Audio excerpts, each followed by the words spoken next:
सो आज का पहला topic stress in bar of varying cross section. Bar of varying cross section. So this is our first topic of the day. एक हम बार बना लेते हैं। सो दिस इज अ बार, इसके 3 डायमीटर हैं।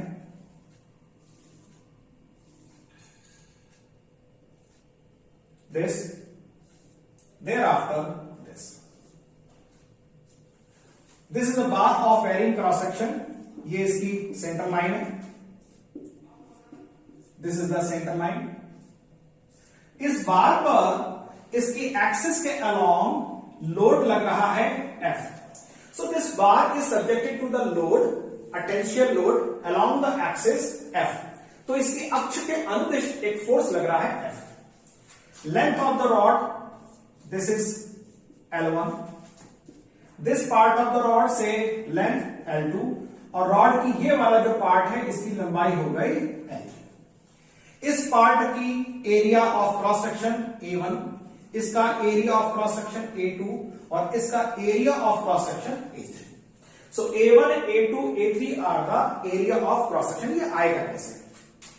अगर इस पार्ट का डायमीटर D1 मान लिया जाए, इस पार्ट का डायमीटर D2 मान लिया जाए और इस पार्ट का डायमीटर D3 मान लिया जाए, so this will be pi by 4 D1 square, this will be pi by 4 D2 square and this will be pi by 4 D3 square. सब कोई बात समझ आ गई? सो अगर इनके आपको डायमीटर्स दिए हैं तो आप इनका क्रॉस सेक्शन एरिया निकाल सकते हैं and these are the length. And इस शाफ्ट पर इसकी एक्सिस के अलोंग फोर्स लग रहा है F। तो अब हमको निकालना है कि जो F ये फोर्स लग रहा है, तो इस फोर्स की वजह से स्ट्रेसेस कितने डेवलप होंगे। सो सबसे पहले स्ट्रेस हम एक बार ये कर लेते हैं। This is the shaft number part 1, this is part 2 and this is part 3। तो पहले पे स्ट्रेस हो जाएगा this is F upon A1, दूसरी पार्ट पे स्ट्रेस हो जाएगा F अपॉन A2। बाद में वैल्यू आप रख देंगे, आपको डायमीटर दिया जाएगा तो वैल्यू आप D1 D2 के हिसाब से A1 A2 निकाल सकते हैं। And the stress F3 is F upon A3। So F upon A1, F upon A2, F upon A3। आपसे यहां पे पूछा जाएगा खास बात कि आप ये बताइए कि इसमें सबसे ज्यादा स्ट्रेस कहां पैदा हुआ और सबसे कम स्ट्रेस पैदा कहां हुआ। तो आपके लिए मुश्किल नहीं होना चाहिए। सबसे ज्यादा स्ट्रेस कहां पैदा होगा? देखिए F सब जगह सेम है। सो एक ही फोर्स पूरी बार पर लग रहा है। इस पार्ट में, इस पार्ट में, इस पार्ट में सेम फोर्स लग रहा है, लेकिन परिवर्तन कहां है? परिवर्तन है बच्चों इसके क्रॉस सेक्शनल एरिया पर। स्ट्रेस के फॉर्मूले में एरिया के साथ स्ट्रेस विथ प्रमानुपाती होता है, इनवर्सली प्रोपोर्शनल। तो अगर एरिया का मान बढ़ेगा तो स्ट्रेस का मान घटेगा, एरिया का मान छोटा हो जाएगा, कम हो जाएगा तो इसका मान बढ़ जाएगा। तो अब आप ये देखो सबसे बड़ा एरिया कहां? सबसे बड़ा एरिया यहां पर। इसका मतलब कि जो F1 की वैल्यू होगी वो क्या होगी? न्यूनतम।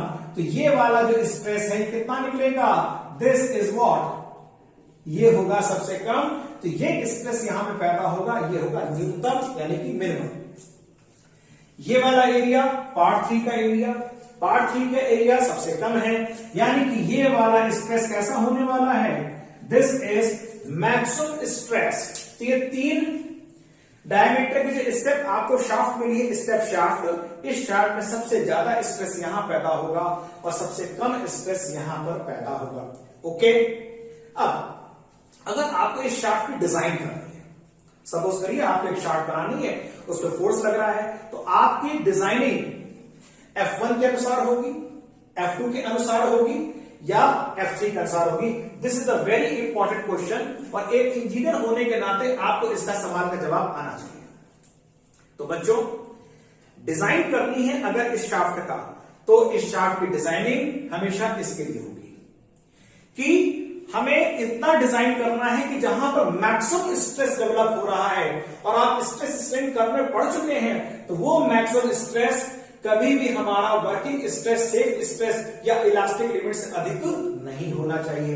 और अगर इस स्ट्रेस का मान इलास्टिक लिमिट से अधिक हो गया तो यहां पर जो विरूपण उत्पन्न होगा, यहां पे जो इलांगेशन आएगा वो परमानेंट इलांगेशन हो जाएगा and that will not be safe.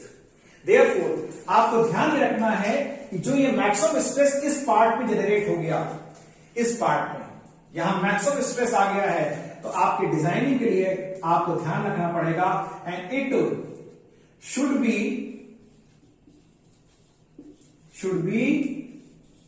Less than किस सीमा, लेस देन प्रत्यास्थता सीमा, जिसको हम कहेंगे इलास्टिक लिमिट। इसकी वैल्यू हमेशा इलास्टिक लिमिट के भीतर होनी चाहिए, अन्यथा डिजाइन हमारी फेल हो जाएगी। ओके, स्ट्रेस आपको आ चुका है। अब हम चलते हैं स्ट्रेन पर। स्ट्रेन कैसे आएगा, let us see. Strain, okay, so Young's modulus is equal to stress upon strain, strain is equal to stress upon Young's modulus. अब हम एक एक करके सभी रॉड में कितना स्ट्रेन आ रहा है, and this strain is what, delta L upon L is equal to F upon E. So यहां से आ जाएगा delta L is equal to F L upon E.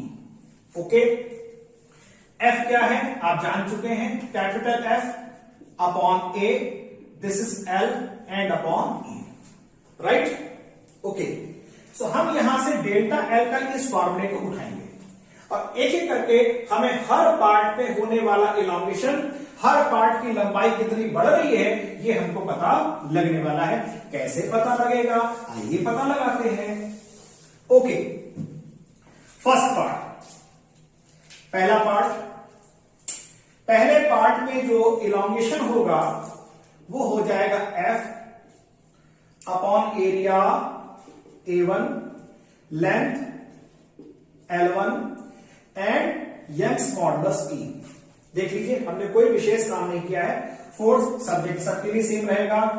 Area A1 इसका आ गया, लेंथ ये L1 आ गई, और चूंकि ये पूरी शाफ्ट एक ही मटेरियल की बनी है तो सबका यंग का प्रत्यास्थता गुणांक E की वैल्यू सबके लिए सेम हो जाएगी, तो ये वैल्यू यहां पर आ गई। Delta L2 similarly F L2 A2 E। तीसरे पार्ट की लंबाई में होने वाली वृद्धि delta L3 F L3 and A3 upon E। सो पहले पार्ट की लंबाई में होने वाली वृद्धि डेल्टा L1, दूसरे पार्ट की लंबाई में होने वाली वृद्धि डेल्टा L2 और तीसरे पार्ट की लंबाई में होने वाली वृद्धि delta L3। So these three are the part values of the strain which will be developed in the step shaft। अब आपसे अगर ये पूछ लिया जाए कि भाई ये बताइए कि कुल लंबाई में वृद्धि कितनी होगी, कुल कितनी लंबाई बढ़ेगी, सो this is what, total length delta L1 plus delta L2 and plus delta L3।